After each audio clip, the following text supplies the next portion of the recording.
মা খালেদা জিয়া গুরুতর অসুস্থ, তারপরও কেন দেশে ফিরছেন না ছেলে বিএনপির ভারপ্রাপ্ত চেয়ারম্যান তারেক রহমান। সামাজিক মাধ্যমে এমন আলোচনার মধ্যে ফেসবুক পোস্টে তারেক রহমান নিজেই জানালেন, দেশে ফেরার তীব্র আকাঙ্ক্ষা থাকলেও তা বাস্তবায়নে একক সিদ্ধান্ত গ্রহণের সুযোগ অবারিত ও একক নিয়ন্ত্রণাধীন নয়। আমি আপনাদেরকে প্রথমে বলেছি যে উনি যে পোস্টটা দিয়েছেন এটাকে আপনারা ধরে নেন যে দিস ইজ দ্য পোস্ট, তার ভাষ্য। বেগম খালেদা জিয়ার গুরুতর অসুস্থ হয়ে হাসপাতালে ভর্তি হওয়ার পর তার দেশে ফেরার প্রশ্ন আবারও জোরালো হয়ে ওঠে। এমন পরিস্থিতিতে এবার তারেক রহমানের প্রত্যাবর্তন বিষয়ে স্পষ্ট অবস্থান জানালো অন্তর্বর্তী সরকার। দর্শক, একটা শঙ্কার কথা বলি, তারেক রহমান কি তাহলে নির্বাচনকে সামনে রেখে দেশে ফিরবেন না? নির্বাচনী প্রচার অভিযানে অংশ নেবেন না? তারেক জিয়া দেশে আসতে পারবেন না, একদম এটা ক্লিয়ার কাট পরিষ্কার কথা। তিনি দেশে আসতে পারছেন না, তাকে দেশে আসতে দেওয়া হচ্ছে না। কারা দেশে আসতে দিচ্ছেন না? এইখানে অদৃশ্য শক্তি কোনটা? প্রিয় দর্শক শ্রোতা মণ্ডলী, মায়ের অসুস্থতা, এরপরেও তিনি আসতেছেন না। তিনি একটা কারণ দেখিয়েছেন, কে জানি তাকে বাধা দিচ্ছে। তো এইটা নিয়ে সোশ্যাল মিডিয়াতে ব্যাপক পরিমাণে তোলপাড় হয়ে যাচ্ছে। ভাই, মা মারা যাচ্ছে আর তারেক জিয়া দেশে আসতেছেন না, এটা কিভাবে সম্ভব? যাই হোক, বিস্তারিত জানতে আমরা একটু মূল ভিডিওতে ফোকাস করি, কি বলছে বিশ্লেষকরা দেখি। দর্শক, একটা শঙ্কার কথা বলি, তারেক রহমান কি তাহলে নির্বাচনকে সামনে রেখে দেশে ফিরবেন না? নির্বাচনী প্রচার অভিযানে অংশ নেবেন না? তিনি নিজে প্রার্থী, তিনি তার নির্বাচনী এলাকায় যাবেন না? সারা দেশে তিনি প্রার্থীদের জয়যুক্ত করার জন্য প্রচার অভিযানে কি অংশ নেবেন না? এমন নানান রকম শঙ্কা এবং অনিশ্চয়তা দেখা দিচ্ছে। কেন দেখা দিচ্ছে?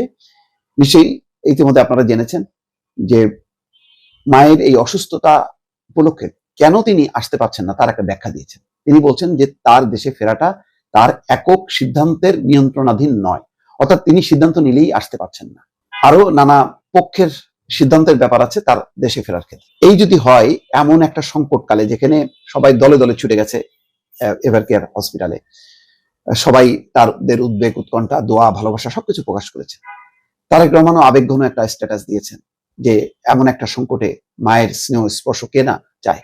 সন্তান হিসেবে তো আমি চাইতে পারি, কিন্তু আমার দেশে ফেরাটা আমার সিদ্ধান্তের একক নিয়ন্ত্রণাধীন নয়। এই কথা যদি তাই হয় এবং এরকম সময় যদি তিনি আসতে নাও পারেন, যদিও গণমাধ্যমে বলছিল যে তিনি যে কোনো মুহূর্তে চলে আসতে পারেন, এমন একটা আয়োজন চলছে, কিন্তু তারেক রহমানের এই স্ট্যাটাস দেওয়ার পর কিন্তু সেটা বোঝা গেল যে না, তার দেশে ফেরাটা অত সহজ না। এখনই যদি তিনি আসতে না পারেন তাহলে কবে আসবেন? এরপরই তো নির্বাচন কমিশন তো কালকে বলেই দিয়েছে ডিসেম্বরের দ্বিতীয় সপ্তাহে। তো ডিসেম্বর তো একেবারে আমরা প্রায় শুরুতে চলে আসছি, ফার্স্ট উইক আর কয়েকটা দিন পরে। তো এরপরে তো দ্বিতীয় সপ্তাহে নির্বাচনের তফসিল ঘোষণা করার সাথে সাথেই তো নির্বাচনের একটা দামামা বেজে যাবে। তো তাহলে তারেক রহমান কখন আসবেন? তিনি কি আসতে পারবেন না? এখন যে কারণে তিনি আসতে পারছেন না, তখন কি কারণে তিনি আসতে পারবেন? তখনও তো সেই একই কারণগুলো বিদ্যমান থাকতে পারে। ফলে অনেকগুলো শঙ্কা এবং অনিশ্চয়তা কিন্তু আমি দেখতে পাচ্ছি, যেগুলো আপনাদের সামনে বললাম। অথচ দেখেন, তারেক রহমান আসবেন, তার থাকার জন্য বাসভবন প্রস্তুত বলা যায়, একেবারেই প্রস্তুত। গুলশানে যে বাসায় তিনি থাকবেন, আরো তার শ্বশুর বাড়ির বাসাটাও রেডি করা হয়েছে তার আসা উপলক্ষে। দুটি বুলেট প্রুফ গাড়ি আনা হচ্ছে নির্বাচনী প্রচার অভিযানের জন্য, তার নিজের এবং তার মায়ের জন্য। এত প্রস্তুতি থাকা সত্ত্বেও কোন অদৃশ্য শক্তি, কোন অদৃশ্য কারণে তিনি আসতে পারছেন না, যারা বাধা হয়ে দাঁড়িয়েছে, সেটা কিন্তু স্পষ্ট হলো না, রহস্য থেকে গেল। এই রহস্যের কারণে শুধু মায়ের এই অসুস্থতার সময় না, আগামী নির্বাচনের সময় তিনি আসবেন সেটাও তো কোনো নিশ্চিত হওয়া যাচ্ছে না। তাহলে কি এটা মনে করা যায় যে তারেক রহমান না ফিরলেও বিএনপি নির্বাচনে অংশ নেবে এবং নির্বাচনের কাজ ঠিকই চলবে? অর্থাৎ তিনি দেশে না থেকেও লন্ডন থেকে যেভাবে রাজনৈতিক কার্যক্রম চালান, সেভাবে নির্বাচনী প্রচার অভিযানে তিনি জুমে অংশ নিয়ে বা ডিজিটালি তিনি যুক্ত থাকবেন, এমনটা কি? অর্থাৎ নির্বাচনের প্রচার অভিযান সময় তিনি থাকতে পারবেন না, নির্বাচনের পরে তিনি দেশে ফিরবেন, এমন কি অবস্থা কিনা? সেটাও কিন্তু একটা প্রশ্ন আসে যে তাহলে তারেক রহমান এখন যেহেতু আসতে পারছে না, তাহলে নির্বাচনের প্রচার অভিযানের সময় তিনি আসতে পারবেন না। অর্থাৎ নির্বাচন যে যদি 12 তারিখে হয়, 12 ফেব্রুয়ারির আগ পর্যন্ত তিনি আসতে পারবেন না, তিনি 12 ফেব্রুয়ারির পরে আসতে পারবেন নাকি তখন আসতে পারবেন না? অনেকগুলো প্রশ্নের কিন্তু আসলে উত্তর মিলছে না। সেই কারণে এই প্রশ্নগুলো আপনাদের সামনে তুললাম, কারণ বেগম খালেদা জিয়ার এই অসুস্থতার সময় তারেক রহমানের এমন আবেগঘন একটি স্ট্যাটাস, যেখানে বলছেন যে তার ইচ্ছা থাকা সত্ত্বেও তিনি দেশে ফিরতে পারছেন না, অনেক রকম প্রশ্নের উদ্রেক হচ্ছে। সেই প্রশ্নগুলো আপনাদের সামনে নিয়ে আসলাম। যে নির্বাচনের সময় তাহলে মা খালেদা জিয়া গুরুতর অসুস্থ, তারপরও কেন দেশে ফিরছেন না ছেলে বিএনপির ভারপ্রাপ্ত চেয়ারম্যান তারেক রহমান? সামাজিক মাধ্যমে এমন আলোচনার মধ্যে ফেসবুক পোস্টে তারেক রহমান নিজেই জানালেন, দেশে ফেরার তীব্র আকাঙ্ক্ষা থাকলেও তা বাস্তবায়নে একক সিদ্ধান্ত গ্রহণের সুযোগ অবারিত ও একক নিয়ন্ত্রণাধীন নয়। এমন বিবৃতিতে নানা প্রশ্ন জন্মালেও কোনো ব্যাখ্যা দিতে রাজি হননি বিএনপি মহাসচিব।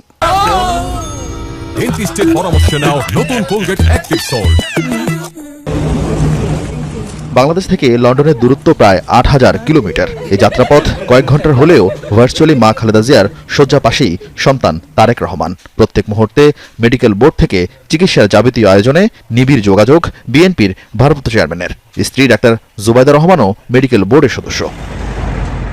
তবুও দেশে ফিরে মায়ের পাশে সশরীরে না থাকায় সামাজিক মাধ্যমে সমালোচনা বিদ্ধ তারেক রহমান।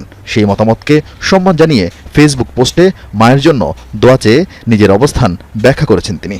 সেখানে তিনি বলেন, এমন সংকটকালে মায়ের স্নেহ স্পর্শ পাবার তীব্র আকাঙ্ক্ষা যে কোনো সন্তানের মতো আমারও রয়েছে, কিন্তু অন্য আর সকলের মতো এটা বাস্তবায়নের ক্ষেত্রে আমার একক সিদ্ধান্ত গ্রহণের সুযোগ অবারিত ও একক নিয়ন্ত্রণাধীন নয়। স্পর্শকাতর এই বিষয়টি বিস্তারিত বর্ণনার অবকাশও সীমিত। রাজনৈতিক বাস্তবতার এই পরিস্থিতি প্রত্যাশিত পর্যায়ে উপনীত হওয়া মাত্রই স্বদেশ প্রত্যাবর্তনে আমার সুদীর্ঘ উদ্বিগ্ন প্রতীক্ষার অবসান ঘটবে বলেই আমাদের পরিবার আশাবাদী। তারেক রহমানের এই বিবৃতি নিয়ে উদ্বেগ উৎকণ্ঠা তৈরি হয়েছে সাধারণ মানুষ থেকে রাজনৈতিক অঙ্গনে। সিদ্ধান্ত নিতে কার কাছে তারেক রহমান এখনো নিয়ন্ত্রণাধীন, বাধা কোথায়? গুলশানের সংবাদ সম্মেলনে বিএনপি মহাসচিব এসব প্রশ্ন এড়িয়ে যান। আমি ঠিক দিতে পারবো না এই মুহূর্তে আপনাদের সামনে। আমি কোনো বাধা দেখি বা দেখি না দেখি ইম্যাটেরিয়াল নাও। আমি আপনাদেরকে প্রথমে বলেছি যে উনি যে পোস্টটা দিয়েছেন এটাকে আপনারা ধরে নেন যে দিস ইজ দ্য পোস্ট, তার ভাষ্য এটা। আর তো কোনো ব্যাখ্যার প্রয়োজন নেই। বিএনপির অভ্যন্তরে আলোচনা আছে ডিসেম্বরের মাঝামাঝিতে দেশে ফেরার একটি সম্ভাব্য শিডিউল আছে তারেক রহমানের। তবে খালেদা জিয়াকে বিদেশে না হলে সেই পুরো ভিডিও জুড়ে আমাদের সাথে ছিলেন এবং তারেক জিয়া দেশে না আসার কিছু কারণ আমরা শুনতে পারলাম এবং অনেকেই অনেক ধরনের মন্তব্য করছে যে তারেক জিয়া ভয় পাচ্ছে বা তারেক জিয়াকে আসতে দিচ্ছে না তার দলের নেতাকর্মীরা। সরকার থেকে বলা হচ্ছে তলে তলে একটি ঘাপলা তৈরি করা হয়েছে যে তারেক জিয়া আসলে পরে একটা কিছু করা হবে বাংলাদেশে। কিন্তু কি মনে হয় আপনাদের?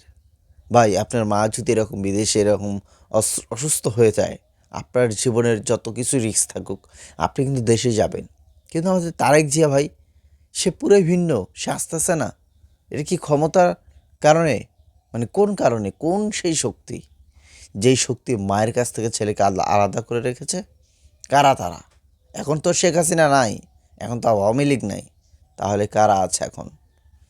কি মনে হয় আপনাদের ভাই? এগুলো নিয়ে অনেক কথা হবে। আশা করছি লিখবেন আপনাদের মতামত। এবং বেগম খালেদা জিয়ার শারীরিক অবস্থা কিন্তু ভালো না।